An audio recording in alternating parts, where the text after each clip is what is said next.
जैसा कि मैंने अन्य प्रवचनों में भी बताया है कि जो हमारी प्राचीन वर्ण व्यवस्था थी वो जन्म पर आधारित नहीं थी, कर्म पर आधारित थी। जो जैसा कर्म करता था उसको उसी वर्ण का नाम दिया जाता था। ऋग्वेद स्वयं इस बात का प्रमाण है। एक ऋषि कहता है, मैं मंत्रदृष्टा ऋषि हूँ, लोग मुझे ब्राह्मण कहते हैं। मेरी माँ दूसरों के घर में अन्न पीसती है, इसलिए वो दूसरों की सेवा करती है, इसलिए वो शूद्रा है।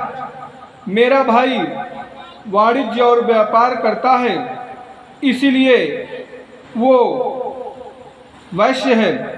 मेरा एक भाई जो है राजा की सेना में सैनिक है, अर्थात वो क्षत्रिय है। ये जो ऋग्वेद का श्लोक है तकरीबन वही 12,500 वर्ष पुराना है। कालांतर में और वर्ण व्यवस्था में कठोरता आई।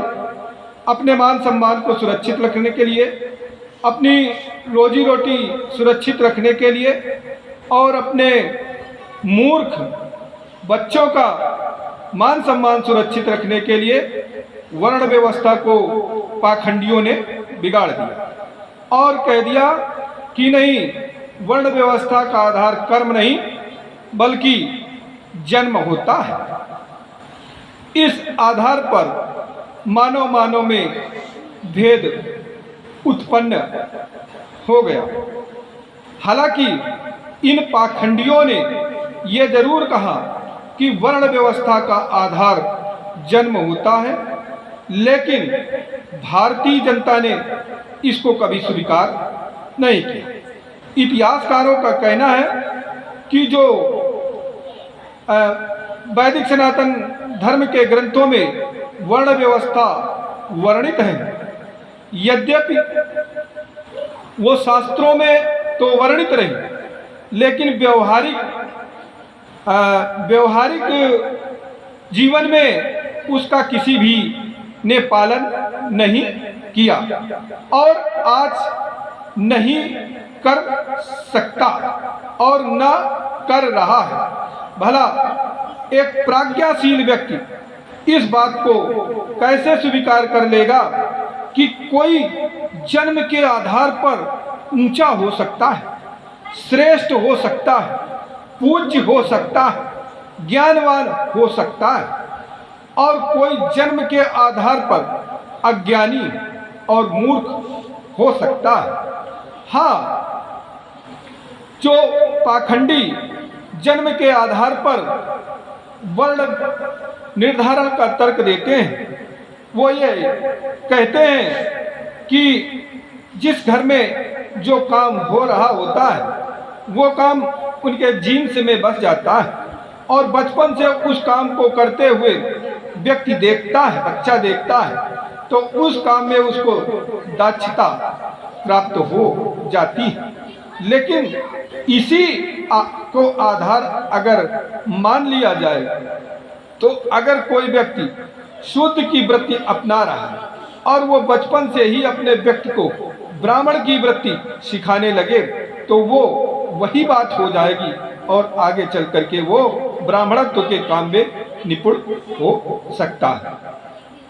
तो ये वर्ण व्यवस्था जब पाखंडियों ने उसका आधार जन्म दे दिया तो एक बहुत ही कुरीति बन गई और भारतीय समाज के लिए एक कोड़ बन गई, जो कि आज भी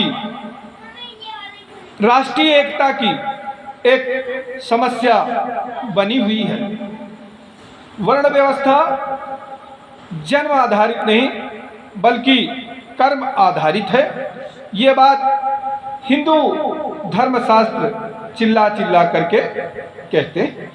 महाभारत के वन पर्व में यक्ष रूपधारी धर्मराज ने धर्म के राजा धर्म देव धर्मराज ने युधिष्ठिर से प्रश्न पूछा, हे युधिष्ठिर, वास्तव में ब्राह्मणत्व का प्रमाण क्या है? फिर उन्होंने विकल्प भी दिए, क्या ज्ञान, शास्त्र ज्ञान ब्राह्मणत्व का प्रमाण है? युधिष्ठिर ने कहा, नहीं, शास्त्र ज्ञान किसी के उच्च चरित्र, सज्जनता, गुणों के भंडार का प्रमाण नहीं हो सकता। इसीलिए हे यक्ष, शास्त्र ज्ञान ब्राह्मणत्व का प्रमाण नहीं है। यक्ष ने पूछा कि क्या कुल ब्राह्मणत्व का प्रमाण है? तब धर्मराज ने कहा, हे यक्ष, कुल ब्राह्मणत्व का प्रमाण नहीं हो सकता है। तो बोले, क्या धर्म? बोले, धर्म भी किसी के श्रेष्ठता का प्रमाण नहीं हो सकता है। तो बोले, फिर श्रेष्ठता का प्रमाण क्या है? ब्राह्मणत्व का प्रमाण क्या है? तो धर्मराज कहने लगे, हे यक्ष, चरित्र ही व्यक्ति के ब्राह्मणत्व का प्रमाण है। यदि एक गायत्री मंत्र का ज्ञाता, उत्तम चरित्र वाला शूद्र, उसको चाहे शास्त्र का ज्ञान हो चाहे ना हो, यदि उसका चरित्र अच्छा है तो वो ब्राह्मण से श्रेष्ठ है। इसी बात को रामायण में तुलसीदास जी ने लंका कांड में कहा, हर सुने 60 भेदे होए और जाके, और श्री रघुवीर हृदय नहीं जाके।